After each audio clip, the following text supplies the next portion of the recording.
윤석열 대통령, 계엄령 선포까지 시대별 독선과 권위주의의 10가지 순간. 안녕하세요, 여러분. 오늘은 대한민국을 뒤흔든 윤석열 대통령의 계엄령 선포까지의 과정 속에서 그가 어릴 때부터 보였던 권위적이고 소통 불능의 모습을 시대별로 살펴보겠습니다. 윤석열 전 대통령은 처음부터 지금까지 타인의 의견을 듣기보다는 자신의 뜻을 관철하려는 스타일로 유명했죠. 그렇다면 그의 삶 속에서 이런 성향이 드러났던 순간들은 언제였을까요? 끝까지 시청해주시고 구독과 좋아요 꼭 부탁드립니다. 그럼 바로 시작하겠습니다. 1. 어린 시절 내가 옳다는 신념이 강했던 아이. 어린 시절부터 윤석열은 고집이 엄청나게 센 아이였습니다. 한 번은 초등학교에서 학급 회장을 뽑을 때의 일입니다. 친구들은 투표를 통해 회장을 정하려고 했지만 윤석열은 내가 회장을 해야 한다며 스스로 나섰죠. 그러나 결과는 다른 친구가 당선. 하지만 윤석열은 그 결과를 인정하지 않았고 다른 친구들에게 제가 회장하면 반이 망한다고 말하며 끝까지 승복하지 않았다고 합니다. 어린 시절부터 민주적인 결정보다 자신의 뜻을 더 중요하게 여기는 성향이 드러났던 것이죠. 2. 중학교 시절 선생님도 틀릴 수 있다며 대든 사건. 중학생 시절 윤석열은 사회 수업 시간에 선생님과 논쟁을 벌였습니다. 수업 도중 선생님이 한 가지 개념을 설명했는데 윤석열은 이에 대해 아니다, 그건 틀렸다며 반박을 시작했습니다. 선생님이 아무리 설명해도 그건 제 생각과 다르다며 물러서지 않았고 결국 선생님도 화를 내며 네가 가르칠 거냐? 고 했다고 합니다. 그런데도 윤석열은 그래서 제가 맞다는 거 아닙니까? 라고 끝까지 주장했죠. 이 사건 이후 교사들과 마찰이 잦아졌고 친구들도 그를 너무 고집이 세다며 거리를 두기 시작했습니다. 3. 고등학교 시절 선배들에게도 절대 굽히지 않던 태도. 고등학교 시절 선배들이 신입생들에게 규칙을 알려주며 학교에서 지켜야 할 전통을 설명하는 자리가 있었습니다.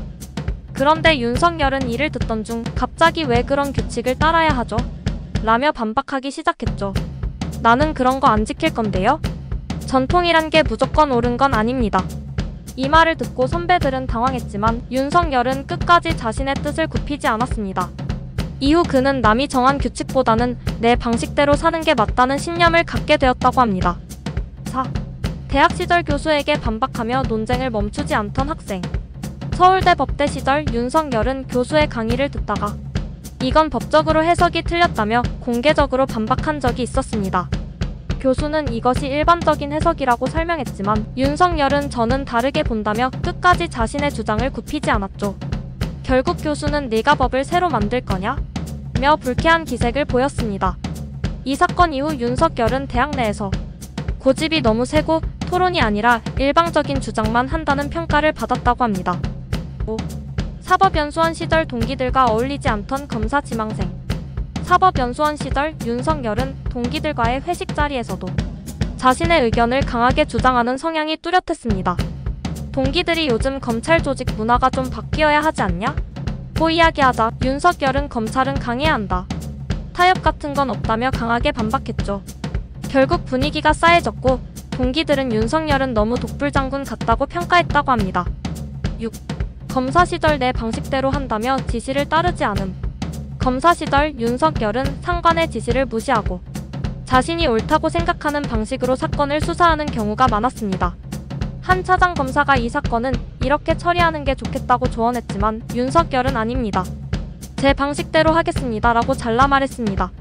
결과적으로 사건 처리는 길어졌고 내부에서도 너무 자기 고집대로만 한다는 말이 많았죠. 7. 국정감사에서 나는 사람에 충성하지 않는다 발언. 국정감사장에서 윤석열은 나는 사람에게 충성하지 않는다는 말을 남겼죠. 이 말은 원칙을 지키겠다는 뜻이었지만 사실상 상관의 지시를 무시하고 자신의 뜻대로 움직이겠다는 선언이었습니다. 결국 이 사건 이후 그는 권위적인 태도로 조직 내 갈등을 일으키는 인물로 주목받기 시작했습니다. 8. 검찰총장 시절 법무부 장관과의 갈등. 윤석열은 검찰총장 시절 법무부 장관과 수차례 충돌했습니다. 법무부에서 검찰개혁을 추진하려 하자 윤석열은 이를 공개적으로 반박하며 검찰은 독립적이어야 한다고 맞섰죠. 하지만 이는 독립성이 아니라 자신의 권한을 절대적으로 유지하려는 태도라는 비판을 받았습니다. 9. 대통령 당선 후 불통 리더십 논란. 대통령이 된 후 윤석열은 기자들과의 소통을 최소화하고 질문이 마음에 들지 않으면 다음 질문이라며 회피하는 모습을 보였습니다. 국정 운영에서도 참모들의 조언을 잘 듣지 않는다는 지적이 계속 나왔고 결국 국정 지지율이 하락하면서 대규모 시위가 발생하는 원인이 되었죠. 10. 계엄령 선포나는 물러나지 않는다 선언. 윤석열은 결국 1203계엄령을 선포하며 군을 동원했습니다. 국민들의 반발이 거세졌지만 윤석열은 국가 안정을 위해 필요하다며 강경 대응했죠. 그러나 이는 결국 탄핵과 구속의 결정적인 계기가 되고 말았습니다. 오늘은 윤석열 대통령이 어린 시절부터 계엄령을 선포하기까지 보여왔던 권위적인 태도와 소통 불능의 순간들을 시대별로 살펴봤습니다. 여러분은 어떻게 생각하시나요? 댓글로 여러분의 의견을 남겨주세요. 구독과 좋아요 부탁드립니다.